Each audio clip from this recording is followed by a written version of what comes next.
Hey guys, tonight we fall into a story you might not believe until it happens to you. You're standing outside a gate that used to open with a simple code, the kind you'd tap in after late-night Taco Bell runs. But now? Red light. No beep. Just a silence so loud it makes your ears ring. You glance at your phone, expecting a glitch or maybe a wrong number. But there it is, a message from Mom. We changed all the locks on the front door and also the gate code. We no longer... And it cuts off. Like the sentence, and your belonging just stops mid-thought. Your breath fogs the screen. It's late. You're in sneakers with no socks. A paper bag of groceries sags at your side. Oranges bruising against oat milk. You reread the message 3 times. Then once more, as if your brain's just being slow. But nope, you're out. So, before you get comfortable, take a moment to like the video and subscribe. But only if you genuinely enjoy what I do here. And while we unravel this mess together, post your location and what time it is there. Seriously, I want to know who else is wide awake for this emotional demolition. Now, dim the lights, maybe turn on a fan for that soft background hum, and let's ease into tonight's journey together. You press your forehead against the cold gate, like maybe body heat will reverse lock the universe. Spoiler, it doesn't. Historians still argue whether betrayal stings more when it's premeditated or impulsive. Ancient Sparta had exile. You've got Bluetooth deadbolts and a gate code you'll never guess. Did you see this coming? Maybe, but not like this. Not with half your laundry still in your old closet and your dog's favorite toy still under the couch. You sit down on the front curb, asphalt still holding onto the day's heat, like it's got secrets of its own. Your phone buzzes again. False hope. It's just a spam email about a mattress sale. Not quite the soft landing you're looking for. You stare at the message again, obsessing over that phrase. We no longer. We no longer what? Love you? Claim you? Want to deal with you? Back in the 1400s, nobles used wax seals to make messages feel official, unbreakable. Yours came with no fanfare, no formality. Just cold blue text on a cracked screen.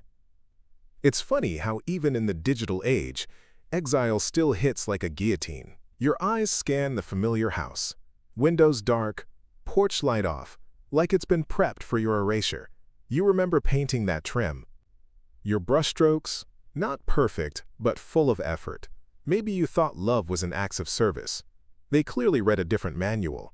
You call your mom. Straight to voicemail. Try your dad. 2 rings, then decline. A beep. The silence afterward? It stretches longer than those medieval punishments where people were locked in iron masks for years. Historians still argue whether the silence was mercy or a deeper form of cruelty. Then it hits you. This isn't just a bad night, it's a redirection. You remember your childhood dog digging under the fence to escape? Everyone thought he was running away. But maybe, just maybe, he was setting himself free. Fringe animal behaviorists have noted that certain pets develop escape behaviors when they sense emotional tension in households. You apparently are no different. You stand back up. Still you, still whole. And slowly you turn from the gate. The groceries stay behind. You drive aimlessly for a while, headlights catching signs and mailboxes you barely register. The air conditioning hums like white noise, and your body is still tensed up, like it's expecting the next punch. You park in an empty grocery lot, kill the engine, and just sit there, trying to feel like a person again. Your reflection in the window looks distant, like someone else's documentary. You scroll through your phone, debating who to call. Your best friend? No, she's in Spain this week. And time zones are more brutal than medieval plagues. Those wiped out entire cities, remember? The Black Death cut Europe's population in half in the 14th century. You're down just 1 family tonight, but emotionally? Feels like the same scale. Eventually, you settle on your aunt. Aunt Carla has always been the family's rogue historian, the one who insists Amelia Earhart survived and Elvis faked his death. Fringe, sure, but warm and loyal. She picks up on the second ring and immediately says, "What happened, baby?" No assumptions, no judgment, just soft concern. You explain the message. The locks. The gate code. The way your mom's tone felt like the final line of a cold legal document. Your aunt doesn't gasp or shout. Instead, she says, "You know what I've always said about this family? We hoard pain like it's gold." It lands. Because she's right. There's a generational pattern of silence, of unresolved grief, of pretending everything is fine with a family photo at Easter. Historians still argue whether emotional repression was a cultural necessity in post-World War II families or just a bad survival habit that calcified. Aunt Carla offers her guest room. No drama, no strings, just a soft bed and a door that locks only from the inside. You say yes, and suddenly you can breathe again. You pull into Aunt Carla's driveway a little after midnight. Her porch light is on. Of course it is. It's the kind that gives off that warm yellow glow, like something from a 1970s sitcom. You half expect a laugh track to greet your arrival. Instead, there's just the soft creak of the screen door opening as she steps out in a robe and fuzzy socks. "You look like you've been through 5 centuries of heartbreak," she says, "and it's the closest thing to comfort you've felt all day." You carry in your duffel bag, thrown together in a rush like a medieval peasant fleeing the plague. Inside the guest room, the bed has a quilt she made in 1992. It's got hand-stitched planets and stars, and one corner is dedicated to Elvis. Fringe, remember? You shower in silence, letting hot water peel away the day's grime and betrayal. Roman soldiers used communal baths for this, steam and gossip and all. They believed it cleansed the soul. Historians still argue whether those public baths help spread or contain disease, but you're just glad no one's shouting through the door tonight. Wrapped in a towel, you scroll through your texts again. Nothing from your parents. Nothing from your brother. There's a hollow that spreads through your chest like fog rolling over a battlefield. You'd fought for your place in the family, over and over. And this time, they simply chose the locks over you. Later, Aunt Carla pours chamomile tea into a mug that reads "Aliens Exist." She sits across from you at the kitchen table and says, "When you stop begging for scraps of love, you finally notice how empty the table's been." You nod, because she gets it. She always did. And you're slowly realizing, maybe family isn't who you're born to, but who opens the door at midnight. The next morning, you wake up to the smell of something frying, possibly bacon, or maybe Aunt Carla's experimental tofu again. Turns out it's both. She believes in compromise, just like King Henry IV, who tried, and failed, to balance Protestants and Catholics in 16th century France. Your breakfast plate feels more successful than his Edict of Nantes. You eat slowly, your fingers still remembering the cold metal of your front gate's keypad, the one they reprogrammed behind your back. Carla doesn't push you to talk. She just taps her fork to the beat of whatever 80s song is humming from her Alexa. "Men without hats," she mutters. "Fitting." Your phone dings. It's from your brother. "Hey, I didn't know they were going to do that." "Just come talk to them. It's not a big deal." You choke on your orange juice. Not a big deal.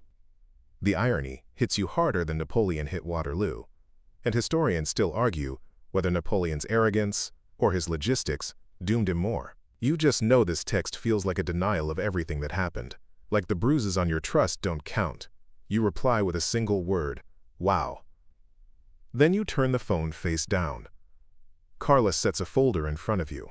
Inside, listings, condos, houses, even the occasional oddball treehouse project from her real estate app.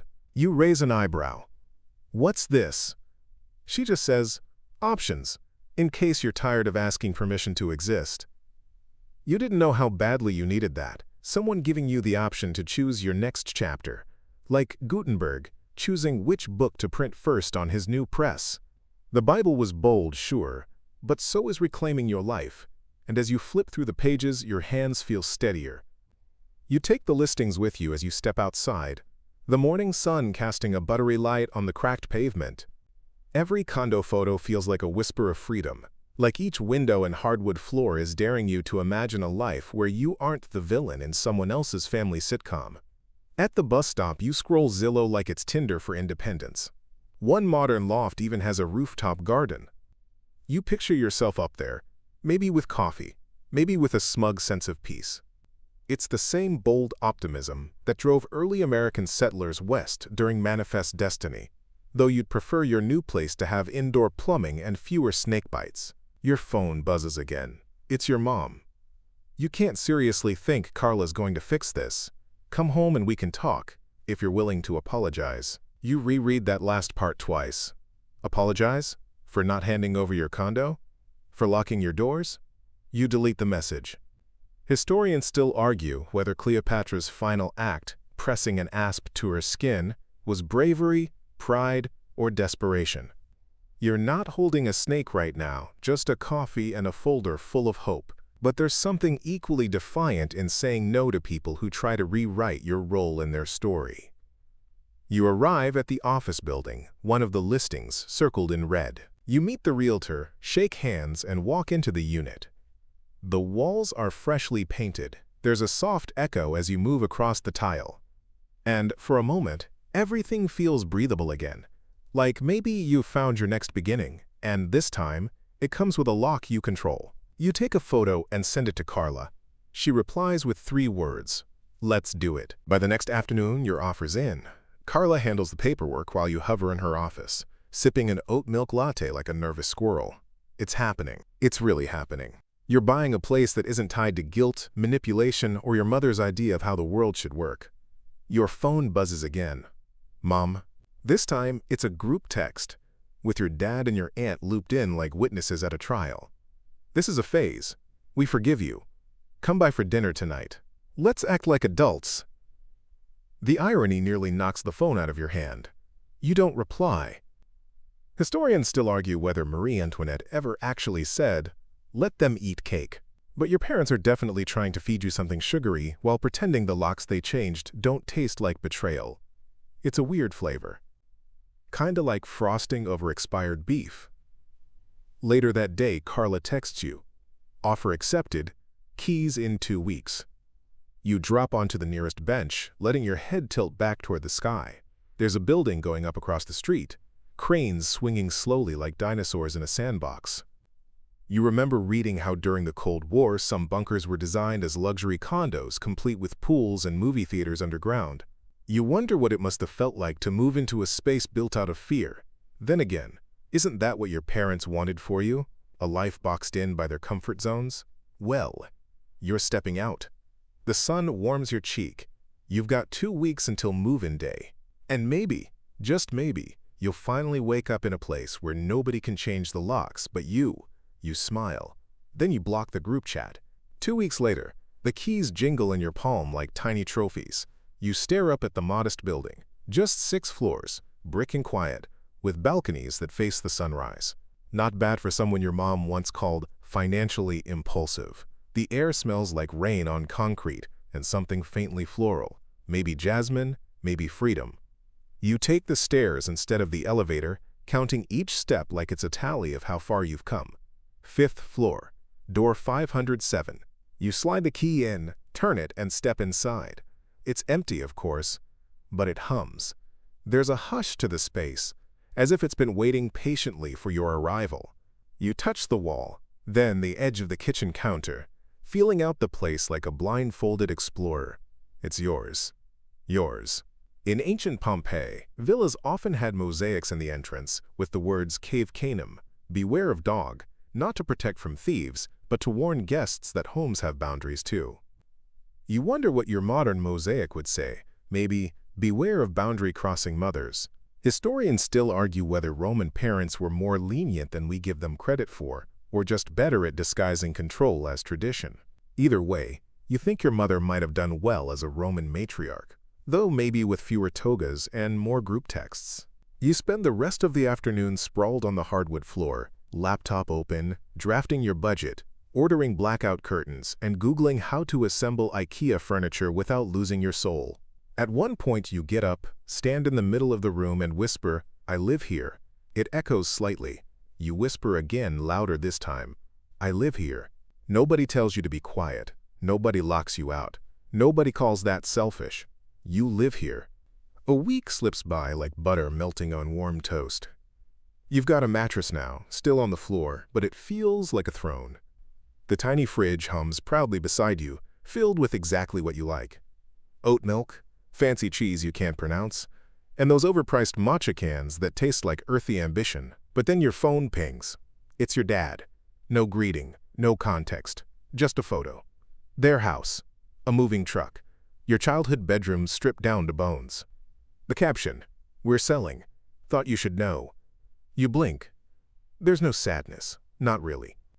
Just an odd hollowness, like a museum display where something once precious stood. You zoom in on the image, and yep, there's the cactus you forgot to water sophomore year still sitting by the window. Morbid, but resilient. Kind of like you. Back in 1816, Mount Tambora erupted in Indonesia and caused what historians call the year without a summer. Crops failed, temperatures plummeted, and even Mary Shelley holed up in a lakeside villa writing The Bones of Frankenstein. Weird how disaster can birth strange new things. You suppose your family's eruption is doing the same. Still, part of you wonders, why now? Why sell the house without even telling you in advance? Why send a message like that? Scholars still argue whether cutting off adult children is truly about boundaries or just a passive-aggressive control tactic in khakis. Whatever the truth, you're not biting. You don't respond to the photo. Instead, you light a candle in your new kitchen, cue up your favorite playlist, and make yourself pasta that's slightly oversalted but honestly, not bad. You eat standing up, watching the city go dark through your balcony window. You don't need their house. They already gave you everything you needed by taking everything away. A few days later, your phone vibrates again. Another message. This time, it's your mom. Hope you're well. Your father isn't sleeping. We miss you. No apology. No acknowledgement of the lockout or the code change, or the months of silence that followed. Just a soft, guilt-laced boomerang tossed your way, expecting you to catch it out of instinct. You don't reply. Not because you're angry. Okay, maybe you are, just a little. But because you're tired, and you finally know the difference between boundaries and grudges. You're building your life, and that takes energy you'd rather not spend on decoding emotional Morse code from people who still don't believe you deserved a front door key. You find yourself thinking about Hadrian's Wall, that Roman marvel slicing through northern England.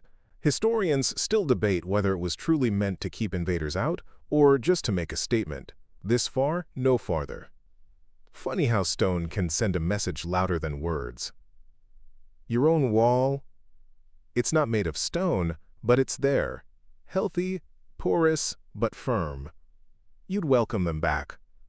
Sure, but only if they come with open hands, not locked doors. That night, you stroll to a bookstore 3 blocks away. You're not sure if it's the smell of old pages or the barista with the tiny cactus earrings, but you feel good, settled. Like the person you're becoming might actually be someone you want to know.